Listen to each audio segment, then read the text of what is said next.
जय हिंद दोस्तों, कैसे हैं आप सभी। आशा करता हूँ बहुत ही अच्छे होंगे। इस वीडियो में हम आपके लिए लेकर आए जीव विज्ञान के अति महत्वपूर्ण प्रश्न। ये ऐसे प्रश्न हैं जो बार बार एग्जाम में पूछते हैं, तो किसी भी एग्जाम की तैयारी करें जहां पर साइंस पूछा जाता है, यह वीडियो आपके लिए बहुत ही खास और हेल्पफुल होने वाली। चलिए वीडियो की शुरुआत करते हैं, और हाँ, वीडियो के अंत में फीडबैक जरूर दीजिएगा। चलिए देखते हैं पहला क्वेश्चन क्या पूछा है आपसे। पहला क्वेश्चन पूछा है, किस प्रक्रिया से कोशिकाएं ऊर्जा प्राप्त करती हैं। किस प्रक्रिया से कोशिकाएं जो हैं वह ऊर्जा प्राप्त करती हैं, यह आपसे पूछा है। चलिए बता दीजिए। तो राइट आंसर जो हो जाएगा वो जाएगा ऑप्शन बी, श्वसन प्रक्रिया से। कोशिकीय श्वसन वह प्रक्रिया है जिससे कोशिकाएं ग्लूकोज को ऑक्सीजन की सहायता से ऊर्जा में परिवर्तित करती हैं एटीपी के फॉर्म में। यह ऊर्जा कोशिका के सभी कार्यों के लिए आवश्यक होती है। तो श्वसन का मुख्य उद्देश्य क्या होता है? तो ऊर्जा यानी कि एटीपी उत्पन्न करना। मुख्य ऊर्जा अणु जो है एटीपी है, जिसका फुल फॉर्म होता है एडोसिन ट्राइफॉस्फेट। सीधे सीधे आपसे एग्जाम में पूछता है एटीपी का फुल फॉर्म क्या होता है, तो एटीपी का जो फुल फॉर्म होता है वो एडोसिन ट्राइफॉस्फेट होता है। एरोबिक श्वसन ऑक्सीजन की उपस्थिति में होता है, एनाएरोबिक श्वसन जो है ऑक्सीजन के बिना होता है, यह भी ध्यान रखिएगा। माइटोकॉन्ड्रिया जिसे power house of the cell कहते हैं। एटीपी संबंधित आपको महत्वपूर्ण बताएं तो एटीपी का पूरा नाम अभी हम लोग चर्चा किए हैं, एडोसिन ट्राइफॉस्फेट। इसे ऊर्जा की मुद्रा यानी कि एनर्जी करेंसी कहा जाता है। एक ग्लूकोज अणु से एरोबिक श्वसन में लगभग 38 एटीपी उत्पन्न होते हैं, यह भी ध्यान रखिएगा। चलते हैं अगले प्रश्न की ओर, देखते हैं अगला प्रश्न क्या पूछा है आपसे। अगला प्रश्न पूछा है, मनुष्य की सबसे बड़ी ग्रंथि कौन सी है। मनुष्य की सबसे बड़ी ग्रंथि कौन सी है, यह आपसे पूछा है। चलिए बता दीजिए। तो राइट आंसर जो हो जाएगा वो जाएगा ऑप्शन बी, यकृत। यकृत जो है मनुष्य की सबसे बड़ी ग्रंथि है। यकृत मनुष्य के शरीर की सबसे बड़ी ग्रंथि यानी कि लार्जेस्ट ग्लैंड है। यह शरीर के दाहिनी ऊपरी भाग में होता है और इसका वजन लगभग 1.2 से 1.5 किलोग्राम होता है। अब चलिए यकृत के प्रमुख कार्य जान लीजिए। तो यकृत के जो प्रमुख कार्य हैं वह है पित्त रस का निर्माण करना, विषैले पदार्थों का निष्कासन करना, वसा, प्रोटीन व कार्बोहाइड्रेट का चयापचय, ग्लाइकोजन संग्रह और रक्त का भंडारण, ये सभी यकृत के प्रमुख कार्य हैं। चलते हैं अगले प्रश्न की ओर, देखते हैं अगला प्रश्न क्या पूछा है आपसे। अगला प्रश्न पूछा है, लाल रक्त कोशिकाएं कहां बनती हैं। लाल रक्त कोशिकाएं कहां बनती है, यह आपसे पूछा है। चलिए बता दीजिए। तो राइट आंसर जो हो जाएगा वो जगह ऑप्शन बी, अस्थिमज्जा में। लाल रक्त कोशिकाएं जो है वह अस्थिमज्जा में बनती हैं। लाल रक्त कोशिकाएं मुख्य रूप से लाल अस्थिमज्जा में बनती हैं। यह प्रक्रिया एरिथ्रोपोइसिस कहलाती है। यह अस्थिमज्जा शरीर के बड़ी हड्डियों जैसे रीढ़ की हड्डी, पसलियां, कूल्हे की हड्डी, स्तन हड्डी आदि में स्थित होती है। आरबीसी का जीवन काल लगभग 120 दिन होता है। कितना होता है आरबीसी का जीवन काल? तो वह जो होता है 120 दिन होता है। इन कोशिकाओं में हीमोग्लोबिन पाया जाता है जो ऑक्सीजन को शरीर के विभिन्न अंगों तक पहुंचाने का कार्य करती है। चलते हैं अगले प्रश्न की ओर, देखते हैं अगला प्रश्न क्या पूछा है आपसे। अगला प्रश्न पूछा, डीएनए का पूरा नाम क्या है। डीएनए का पूरा नाम क्या है, यह आपसे पूछा है। तो राइट आंसर जो हो जाएगा वो हो जाएगा option B, deoxyribonucleic acid. DNA का पूरा नाम है। डीएनए का पूरा रूप जो है डीऑक्सी राइबो न्यूक्लिक एसिड। यह एक आनुवांशिक पदार्थ है जो सभी जीवित कोशिकाओं में पाया जाता है और वंशानुक्रमिक जानकारी को एक पीढ़ी से दूसरी पीढ़ी तक पहुंचाता है। डीएनए की खोज किसने की थी, यह भी आपसे एग्जाम में पूछ सकता है। तो डीएनए की खोज जो की थी जेम्स वाटसन और फ्रांसिस क्रिक ने 1953 में की थी। डीएनए की संरचना दोहरी कुंडलित है या न्यूक्लियोटाइड से बना होता है, जिसमें 3 घटक होते हैं, नाइट्रोजनी क्षारक, शर्करा और फास्फेट समूह। डीएनए का प्रमुख कार्य क्या होता है, यह भी ध्यान रखिए। तो आनुवांशिक सूचना का भंडारण, प्रोटीन संश्लेषण के लिए निर्देश प्रदान करना। चलते हैं अगले प्रश्न की ओर, देखते हैं अगला प्रश्न क्या पूछा है आपसे। अगला प्रश्न पूछा, हीमोग्लोबिन में कौन सा धातु पाया जाता है। हीमोग्लोबिन में कौन सा धातु पाया जाता है, यह आपसे पूछा है। चलिए बता दीजिए। तो राइट आंसर हो जाएगा ऑप्शन डी, लोह। हीमोग्लोबिन में जो धातु पाया जाता है वह लोह पाया जाता है। हीमोग्लोबिन एक प्रोटीन है जो लाल रक्त कोशिकाओं में पाया जाता है। इसमें लोह तत्व आयरन Fe उपस्थित होती है जो ऑक्सीजन को बांधने और शरीर के विभिन्न भागों तक पहुंचाने का कार्य करता है। इसका कार्य क्या है? तो फेफड़ों से ऑक्सीजन को शरीर के भागों तक ले जाना। कमी से जो उसके रोग होती है वह एनीमिया होता है। चलते हैं अगले प्रश्न की ओर, देखते हैं अगला प्रश्न क्या पूछा है आपसे। अगला प्रश्न पूछा, मलेरिया किसके द्वारा फैलता है। मलेरिया जो है वह किसके द्वारा फैलता है, यह आपसे पूछा है। चलिए बता दीजिए। तो राइट आंसर जो हो जाएगा वो जगह ऑप्शन सी, एनाफ्लीज मच्छर के द्वारा मलेरिया जो होता है फैलता है। मलेरिया एक परजीवी जनित रोग है जो प्लाज्मोडियम नामक प्रोटोजोआ के कारण होता है। किस प्रोटोजोआ के कारण? तो प्लाज्मोडियम नामक प्रोटोजोआ के कारण होता है मलेरिया रोग, यह भी ध्यान रखिएगा। यह रोग फैलता है मादा एनाफ्लीज मच्छर के काटने से, जो प्लाज्मोडियम परजीवी को एक व्यक्ति से दूसरे व्यक्ति तक पहुंचाती है। चलते हैं अगले प्रश्न की ओर, देखते हैं अगला प्रश्न क्या पूछा है आपसे। अगला प्रश्न पूछा है, पाचन क्रिया कहां शुरू होती है।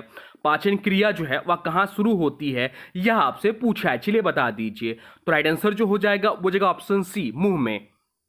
पाचन क्रिया की शुरुआत हमारे शरीर में मुंह में से होती है। जब हम भोजन चबाते हैं तब लार नामक द्रव भोजन के साथ मिलकर उसमें उपस्थित एमाइलेज एंजाइम की सहायता से कार्बोहाइड्रेट्स का पाचन शुरू करता है।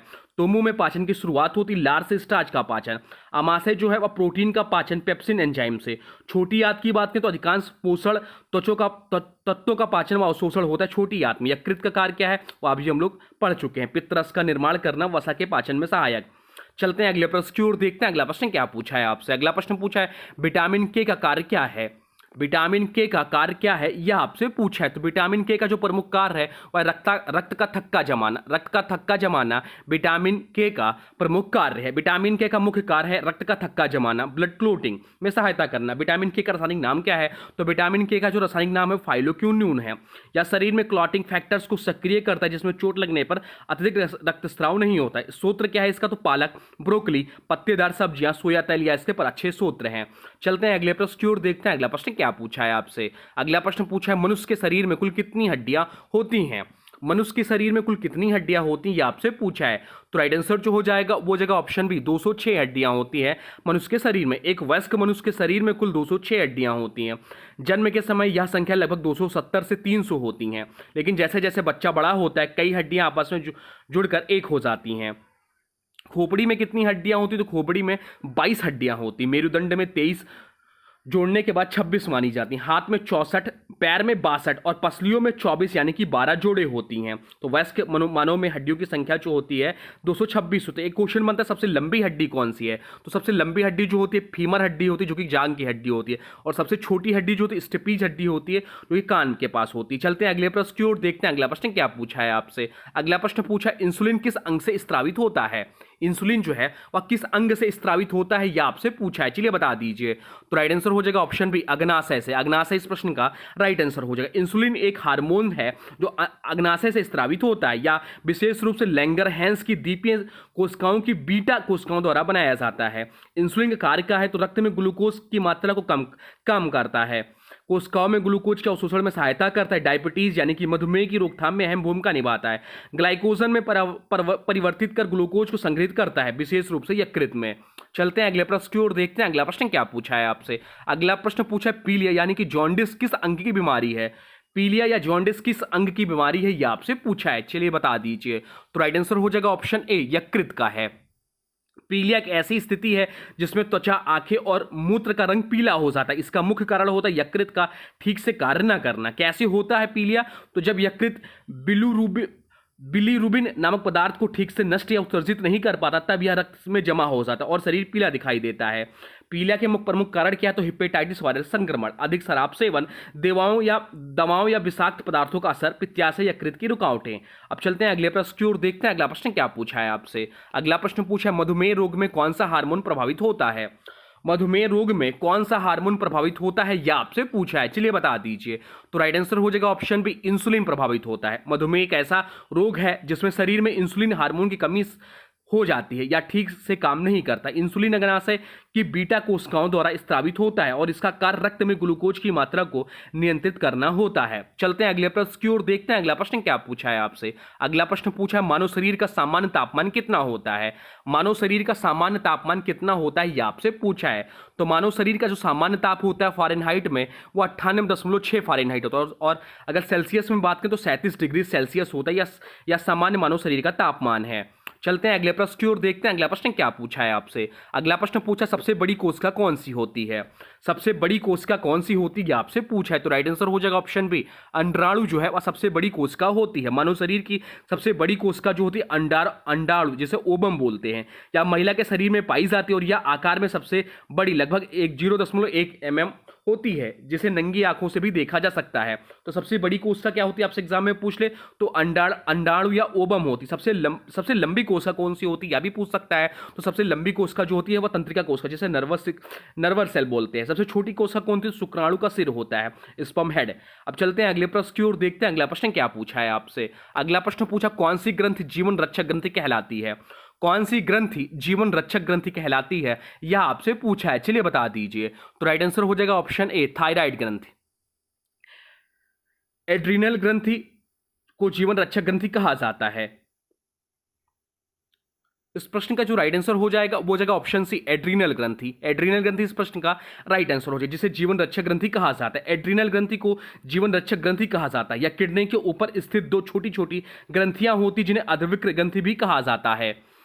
क्यों कहा जाता है जीवन रक्षक? तो एड्रिनल ग्रंथि जो है तनाव, भय, क्रोध, रक्तचाप, हृदय गति, पसीना और मेटाबॉलिज्म जैसे कार्यों को नियंत्रित करती है। यह हार्मोन एड्रिनल और कॉर्टिसोल स्रावित करती हैं, जो आपातकालीन स्थितियों में जीवन रक्षा में सहायक होती हैं। चलते हैं अगले प्रश्न की ओर, देखते हैं अगला प्रश्न क्या पूछा है आपसे। अगला प्रश्न पूछा थायराइड हार्मोन का प्रमुख तत्व क्या है। थायराइड हार्मोन का प्रमुख तत्व क्या है यह आपसे पूछा है। तो राइट आंसर जो हो जाएगा वो जाएगा ऑप्शन बी, आयोडीन।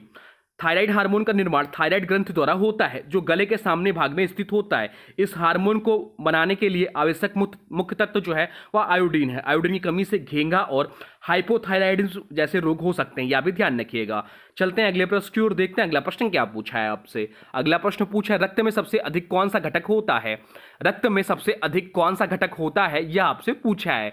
तो राइट आंसर जो हो जाएगा वो जाएगा ऑप्शन बी, प्लाज्मा जो है बस रक्त में सबसे अधिक मात्रा में पाया जाता है। रक्त में सबसे बड़ा घटक जो है प्लाज्मा, जो रक्त का लगभग 55% भाग बनाता है। यह एक पीले रंग का तरल होता है जिसमें जल, प्रोटीन, ग्लूकोज, हार्मोन जैसे गैसें आदि घुले होते हैं। तो प्लाज्मा जो है या 55% पोषक तत्व, हार्मोन और अपशिष्ट पदार्थों को परिवहन करता है। आरबीसी जो लाल रक्त कणिका 40 से 45% ऑक्सीजन का परिवहन करता है हीमोग्लोबिन द्वारा। और डब्ल्यूबीसी जो है श्वेत कोश का 1% से कम रोग प्रतिरक्षा करता है। या प्लेटलेट्स जो है 1% से कम, वो भी ये भी है रक्त का थक्का जमाना, इसका प्रमुख कार्य है। चलते हैं अगले प्रश्न की ओर, देखते हैं अगला प्रश्न क्या पूछा है आपसे। अगला प्रश्न पूछा है मनुष्य हृदय में कुल कितने कक्ष होते हैं। मानव हृदय में कुल कितने कक्ष होते हैं यह आपसे पूछा है, चलिए बता दीजिए। तो राइट आंसर हो जाएगा ऑप्शन सी, 4 होते हैं। मानव हृदय में 4 कक्ष होते हैं, 2 अलिंद्र और 2 निलय। मछलियों के हृदय में कितने कक्ष होते हैं? तो मछलियों के हृदय में जो है 2 कक्ष होते हैं। और उभयचरों में जो होते हैं तीन कक्ष होते हैं। उभयचर और कुछ सरीसृपों में 3 कक्ष पाए जाते हैं। चलते हैं अगले प्रश्न की ओर, देखते हैं अगला प्रश्न क्या पूछा है आपसे। अगला प्रश्न पूछा है पसीना किस ग्रंथि से निकलता है। पसीना जो है किस ग्रंथि से निकलता है यह आपसे पूछा है। तो राइट आंसर जो हो जाएगा वो जाएगा ऑप्शन सी, श्वेत ग्रंथि से। पसीना शरीर से निकलता है जो श्वेत ग्रंथि यानी कि स्वेट ग्लैंड से के माध्यम से। ये ग्रंथियां त्वचा की अंदरूनी परत डर्मिस में होती है और शरीर का तापमान नियंत्रित रखने में मदद करती हैं। पसीना शरीर में अतिरिक्त पानी, नमक और अपशिष्ट पदार्थ बाहर निकालता है। चलते हैं अगले प्रश्न की ओर, देखते हैं अगला प्रश्न क्या पूछा है आपसे। अगला प्रश्न पूछा है शरीर की रोग प्रतिरोधक कोशिकाएं कौन सी हैं। शरीर की रोग प्रतिरोधक कोशिकाएं कौन सी है यह आपसे पूछा है, चलिए बता दीजिए। तो राइट आंसर हो जाएगा ऑप्शन बी, डब्ल्यूबीसी। डब्ल्यूबीसी जिसे बोलते हैं व्हाइट ब्लड सेल्स, श्वेत रक्त कोशिकाएं शरीर की रोग प्रतिरोधक प्रणाली का मुख्य हिस्सा होता है। यह शरीर को बैक्टीरिया, वायरस, फफूंद, परजीवी आदि के संक्रमण से बचाती हैं। चलते हैं अगले प्रश्न की ओर, देखते हैं अगला प्रश्न क्या पूछा है आपसे। अगला प्रश्न पूछा है किस विटामिन की कमी से रतौंधी होती है। किस विटामिन की कमी से रतौंधी रोग होती है यह आपसे पूछा, चलिए बता दीजिए। तो राइट आंसर हो जाएगा ऑप्शन सी, विटामिन ए की कमी से, जिसका रासायनिक नाम होता है रेटिनॉल। कमी से कौन सा रोग होता है? तो रतौंधी होता है, जेरोफ्लेथिमिया होता है और कार्निया की क्षति होती है। जेरोफ्लेथिमिया जो है आंखों की शुष्कता होती है, कार्निया की क्षति भी होती है। इसके सूत्र क्या है अच्छे? तो गाजर, पालक, दूध, मक्खन और मछली का तेल, ये इसके अच्छे सूत्र होते हैं। बाकी विटामिन बी से बेरी रोग होता है, विटामिन सी से स्कर्बी रोग होता है, विटामिन डी से बच्चों में रिकेटस और बड़ों में ऑस्टियोमलेशिया रोग होता है। चलते हैं अगले प्रश्न की ओर, देखते हैं अगला प्रश्न क्या पूछा है आपसे। अगला प्रश्न पूछा है शरीर में पानी की प्रतिशत लगभग कितना होता है। हमारे शरीर में पानी की प्रतिशत मात्रा लगभग कितना होता है यह आपसे पूछा है, चलिए बता दीजिए। राइट आंसर हो जाएगा ऑप्शन है 60 से 65%। नवजात शिशु में प्रतिशत और अधिक होता है। चलते हैं अगले प्रश्न की ओर, देखते हैं अगला प्रश्न क्या पूछा है आपसे। अगला प्रश्न पूछा है कौन सा अंग मूत्र निर्माण करता है। कौन सा अंग मूत्र निर्माण करता है यह आपसे पूछा है। तो राइट आंसर जो हो जाएगा वो जाएगा ऑप्शन बी, वक्र जो है वह मूत्र निर्माण का कार्य करता है। मूत्र निर्माण का स्थान जो है वक्र है, किडनीज है। मूत्र का संग्रह कहाँ होता है? तो मूत्राशय यानी कि यूरिनरी ब्लैडर में होती है। मूत्र के निष्कासन की क्रिया उत्सर्जन कहलाता है। तो मूत्र मार्ग की बात करें तो वक्र, फिर मूत्रवाहिनी, फिर मूत्र मार्ग। एक स्वस्थ व्यक्ति को लगभग 1.5 लीटर मूत्र प्रतिदिन उत्सर्जित करता है। चलते हैं अगले प्रश्न की ओर, देखते हैं अगला प्रश्न क्या पूछा है आपसे। अगला प्रश्न भी इंपॉर्टेंट प्रश्न है। टाइफाइड किस जीवाणु से होता है। टाइफाइड जो है वह किस जीवाणु से होता है यह आपसे पूछा है। तो टाइफाइड जो होता है साल्मोनेला टाइफी से होता है। राइट आंसर हो जाएगा ऑप्शन बी, साल्मोनेला टाइफी से टाइफाइड जो होता है या दूषित जल से फैलता है। चलते हैं अगले प्रश्न की ओर, देखते हैं अगला प्रश्न क्या पूछा है आपसे। अगला प्रश्न पूछा बालों और नाखूनों में कौन सा प्रोटीन पाया जाता है। बालों और नाखूनों में कौन सा प्रोटीन पाया जाता है, यह आपसे पूछा है, चलिए बता दीजिए। राइट आंसर हो जाएगा ऑप्शन सी, केराटिन प्रोटीन पाया जाता है बालों और नाखूनों में। राइट आंसर हो जाएगा ऑप्शन सी, केराटिन एक कठोर प्रोटीन है। चलते हैं अगले प्रश्न की ओर, देखते हैं अगला प्रश्न क्या पूछा है आपसे। अगला प्रश्न पूछा है मानव के शरीर में सबसे लंबी हड्डी कौन सी होती है। मानव के शरीर में सबसे लंबी हड्डी कौन सी होती है, यह आपसे पूछा है, चलिए बता दीजिए। तो राइट आंसर जो हो जाएगा वो जाएगा ऑप्शन ए, जांग की हड्डी जो है, जिसे फीमर बोलते हैं, मानव शरीर की सबसे लंबी हड्डी होती है। और सबसे छोटी हड्डी कौन सी है, वह स्टेपीज होती है, या क्वेश्चन एग्जाम में पूछता है। चलते हैं अगले प्रश्न की ओर, देखते हैं अगला प्रश्न क्या पूछा है आपसे। अगला प्रश्न पूछा है डार्विन किस विषय से जुड़े हैं। डार्विन जो है वह किस विषय से जुड़े हैं, यह आपसे पूछा है। तो राइट आंसर हो जाएगा ऑप्शन बी, विकासवाद से जुड़े हैं। चार्ल्स डार्विन एक ब्रिटिश वैज्ञानिक थे जिन्होंने विकासवाद का सिद्धांत थ्योरी ऑफ एवोल्यूशन प्रस्तुत किया। उनकी प्रसिद्ध पुस्तक one the origin of speech 1859 में उन्होंने बताया कि सभी जीव प्राकृतिक चयन की प्रक्रिया से धीरे धीरे विकसित हुए हैं। चलते हैं अगले प्रश्न की ओर, देखते हैं अगला प्रश्न क्या पूछा है आपसे। अगला प्रश्न पूछा है कौन सा हार्मोन डर और क्रोध की स्थिति में स्रावित होता है। कौन सा हार्मोन डर और क्रोध की स्थिति में स्रावित होता है, यह आपसे पूछा है। तो राइट आंसर जो हो जाएगा वो जाएगा ऑप्शन है, एड्रेनल ग्रंथि। इसे फाइट या फ्लाइट्स हार्मोन भी कहा जाता है। चलते हैं अगले प्रश्न की ओर, देखते हैं अगला प्रश्न क्या पूछा है आपसे। अगला प्रश्न पूछा रक्त का पीएच मान कितना होता है। रक्त का पीएच मान कितना होता है, यह आपसे पूछा है, इंपॉर्टेंट प्रश्न। चलिए राइट आंसर कमेंट बॉक्स में लिख दीजिए। तो राइट आंसर हो जाएगा ऑप्शन सी, 7.4। 7.4 रक्त का पीएच मान होता है। चलते हैं अगले प्रश्न की ओर, देखते हैं अगला प्रश्न क्या पूछा है आपसे। अगला प्रश्न पूछा मनुष्य के शरीर में कुल कितने गुणसूत्र होते हैं। मनुष्य के शरीर में कुल कितने गुणसूत्र होते हैं, यह आपसे पूछा है। तो राइट आंसर हो जाएगा ऑप्शन सी, 46। मनुष्य के शरीर में कुल 46 गुणसूत्र होते हैं। मनुष्य के शरीर में प्रत्येक सामान्य कोशिका में कुल 46 गुणसूत्र पाए जाते हैं। ये 23 जोड़ों में होते हैं। 22 जोड़े सामान्य गुणसूत्र होते हैं और एक जोड़ा लैंगिक गुणसूत्र होता है। तो कुल संख्या जो हो जाती है 46, यानी कि 23 जोड़े। पुरुष लैंगिक गुणसूत्र जो है XY है और महिला लैंगिक गुणसूत्र जो है XX है। ये पाए जाते हैं कोशिका के नाभिक में। इनका कार्य जो है आनुवांशिक जानकारी को संग्रहित और संप्रेषित करना डीएनए में। तो ये रहे टॉप 30 जो है जीव विज्ञान के अति महत्वपूर्ण प्रश्न जो आपसे पूछ सकता है एग्जाम में। आप प्रैक्टिस के तौर पर भी इस वीडियो को देख सकते हो। और लास्ट में बताइए कितने क्वेश्चंस आपके टोटल में से सही हैं। अब आज की वीडियो से प्रश्न है, इसका राइट आंसर आप लोगों को कमेंट बॉक्स में बताना है। आज की वीडियो से प्रश्न है लाल रक्त कोशिकाएं आरबीसी कहां बनती हैं। लाल रक्त कोशिकाएं आरबीसी जो है वह कहां बनती हैं, यह आपसे पूछा है। इसका जो भी राइट आंसर होगा कमेंट बॉक्स में जरूर बताएगा। और वीडियो कैसा लगा यह भी जरूर बताएगा। और हाँ देखिए, अभी तक आपने वीडियो को लाइक नहीं किया तो प्लीज वीडियो को लाइक कर दीजिए और वीडियो को किसी स्टडी ग्रुप में शेयर कर दीजिए। चैनल पे नए चैनल को सब्सक्राइब भी कर लीजिए। और प्लीज जो क्वेश्चन नया लगे उसे कॉपी पेन में नोट कर लिया करिए, उसको रिवीजन करिए करिए, धीरे धीरे आपका वो क्वेश्चन तैयार हो जाएगा। तो चलिए मिलते हैं नए वीडियो में, तब तक के लिए thanks for watching railway exam target. For more update please subscribe railway exam target channel को।